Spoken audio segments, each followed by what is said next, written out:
everyone, I'm Captain Logan. And I'm Vince. And it's time once again to recommend things. Vince, you know the drill, dude. What do you recommend today? Today, I'm recommending football drills. It's a good way to keep in shape.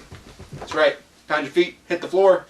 Don't actually hit the floor, because it doesn't mean just punching the floor, you'll break your knuckles. Anyway, today I'm recommending a movie that you probably didn't see coming. Why? Because I haven't told you what it is. It is Catch and Release. That's right. Is Vince recommending a chick flick? I think Vince is recommending a chick flick. Hold on. Vince, are you recommending a chick flick? I just recommended Battleship. Is this really all that surprising? You realize you're saying all my lines. Indeed. So that's what Kevin Smith is good at, is putting words in people's mouths. Hang on, hold on. Hey, Vince, are you recommending a chick flick? I am recommending a chick flick. Sorry, what do you think of my delivery? Was that alright? It was pretty good. Yeah? You think I should do another take? Maybe. Hey, Vince, are you recommending a chick flick? Indeed I am. Okay, so talk about that. What's cool about this movie is it utilizes its cast extremely well. And I don't know whether or not the parts were written with the people in mind, but the cast is used extremely well. And the one who really just stands out for me is Kevin Smith. He did not write this movie. I'm pretty sure he did not write this movie. I looked it up at one point and now I'm doubting myself. But he didn't direct it either, right? No, he didn't direct it. This was written and directed by Susanna Grant. So essentially, what's this movie about? The main character, played by Jennifer Garner, her husband's dead, and she's sort of on this retreat trying to get his affairs in order. Oh, Jennifer Garner's all you had to say. Now I'll watch it. Yeah, still one of the prettiest women around, but, so, well, and I like her as an actress. This is true. What? She has talent? When did this happen? Oh, apparently a while ago. Oh, that wasn't funny. But, so it stars Timothy Olyphant. Olyphant? I've never heard his name pronounced. I have no idea how to pronounce it.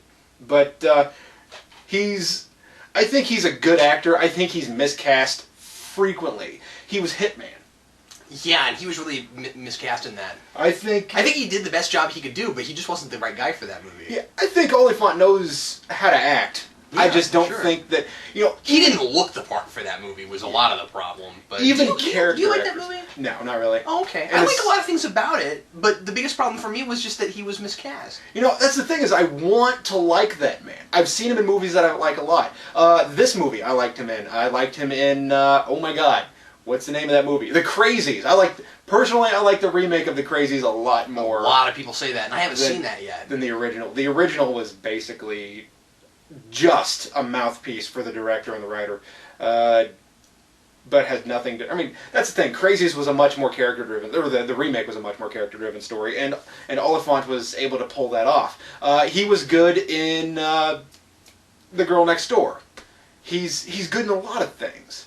And I want to like this man. And in this movie it is. He's cast well. And granted, okay, now that I've said that he's cast poorly, he does have some range. He can act in different parts. He can be the good guy, he can be the bad guy, he can portray a person of, different extremes, or even subtleties in between. But not every movie is this guy worthwhile to be in. I mean, it's just he may reality. Be choosing the wrong roles, too. I think you got actors that are really great actors that are not as good at figuring out what to do with their careers. Yeah.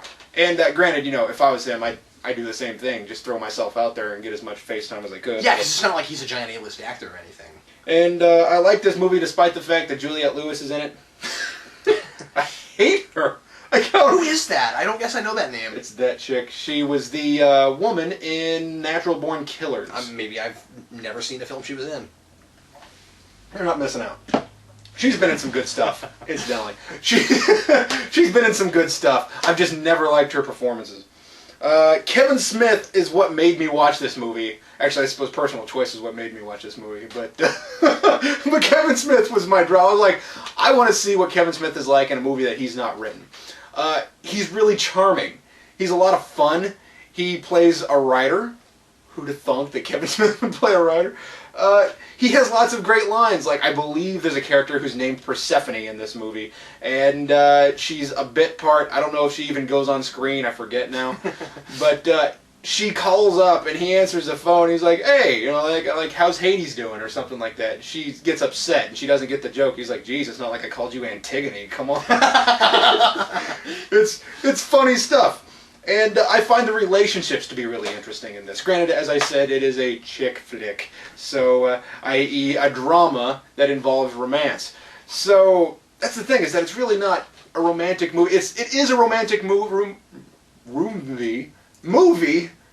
but it's really off the beaten path. It's all centered around this woman mourning her recently deceased husband. So it's not your typical romantic comedy. Well, what you have to remember is that relationships are a really good place for drama. The reason that they get the rap of chick flick is because so many of them are badly written and formulaic, and the idea is that a lot of people just want to watch that genre, and they don't care how they don't care or notice necessarily how well done it is, and whether it's or not it's formulaic. And so I think that we get the sense sometimes that men are not supposed to like these things, you know what I mean, or at least traditionally.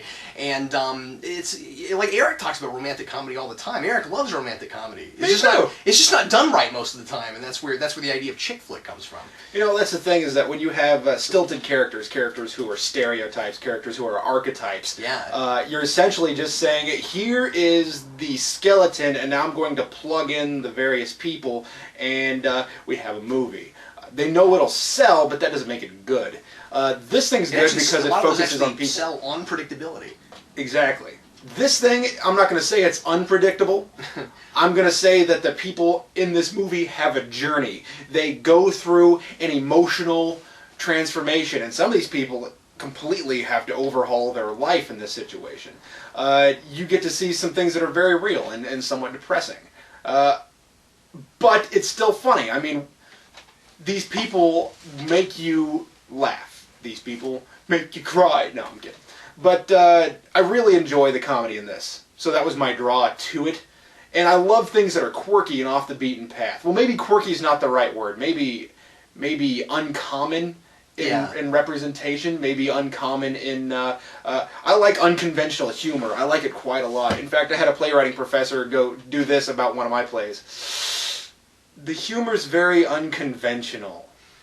And I said, thank you! Yeah, so, I like stuff like that. I like things that are not awkward, but difficult to laugh at. So, this thing, it's clever, it's fun, and there's a journey. Would you call the humor generally, because I've not seen that movie, would you call the humor generally like intellectual type humor?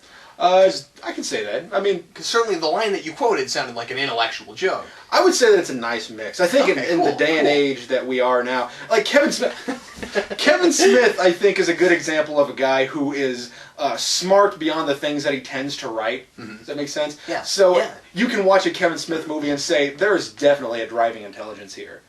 But then you'll have some genital and defecation jokes, and you say, oh. I'm not watching the thing that I thought I was watching. Well, he's a whole person. He likes a variety of things. As it turns out, he's not an archetype. He's an actual human being. Luckily, I'm an archetype, and so I don't have to like things like that. No, I'm kidding. No. So, Mr. Archetype, what are you recommending today? Well, today, I'll be recommending a figure, Vince. I thought we'd reverse roles this week. You've been reviewing a lot of figures, recommending a lot of figures, and then I'll have to talk about something with story in it. So today, we'll reverse that. This has no story. Well, it's based on a story. Today... Most figures are. Today I'm going to recommend the... Series 13 Marvel Legends Green Goblin variant figure. This is really, really cool because it looks much, much more like a statue than an action figure. I mean, you wouldn't want this in any other pose than the one that he's in, you know what I mean? Because this is clearly based on one of the panels, I'm pretty sure, based on one of the panels from the issue where Gwen Stacy gets killed. And, because, I mean, in fact, even the cover, because, isn't he holding his mask on that cover, if I remember right? I believe so. And, this is the variant. I got really lucky. I found this the other day, pretty cheap, and this generally runs on eBay for $25-30. I got it for significantly less than that, which was pretty cool. And it's the variant. I've never seen this anyplace, and was really excited when I found it. So anyway, it's It's really pretty. Like I said, it looks a lot more like a statue than an action figure. I'll tell you what I've always liked about Norman Osborn is his corduroy print hair. Yeah, I know, me too. I just had to say the word corduroy.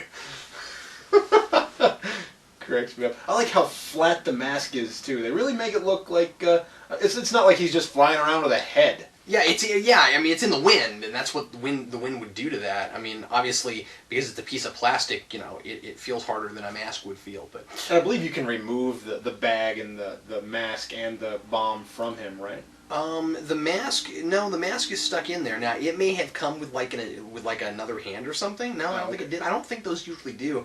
And you know, I bought this at a package, so if it had any other accessories, I don't know about them, and I really doubt that it did. But that's where I get off saying that this is more like a statue, because like the bomb is actually stuck in his hand. You can't really take it out unless, I mean, I don't want to break it, but I don't think that's just on a peg. I'm pretty sure you can't take that out. I might be wrong, but you know, when I pulled him off the glider, I mean, like he stands up and stuff, but he's clearly meant to be in that pose. Like, yeah, you know, that's the thing about figures. I would rather have a statue than a figure, but as it turns out, I don't know. I just find it weird that they make figures. If you look at that, I mean, it's sculpted around it. I was kind of doing a first glance type of thing. Oh, sure. It bothers me that figures are like designed to be statues.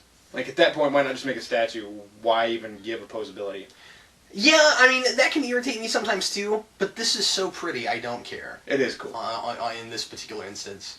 And I like that he's on a base, and, I mean, again, you know, even the glider doesn't come off the base. I mean, like, it's obviously meant to just be like that, and you put it on your shelf, and you're done.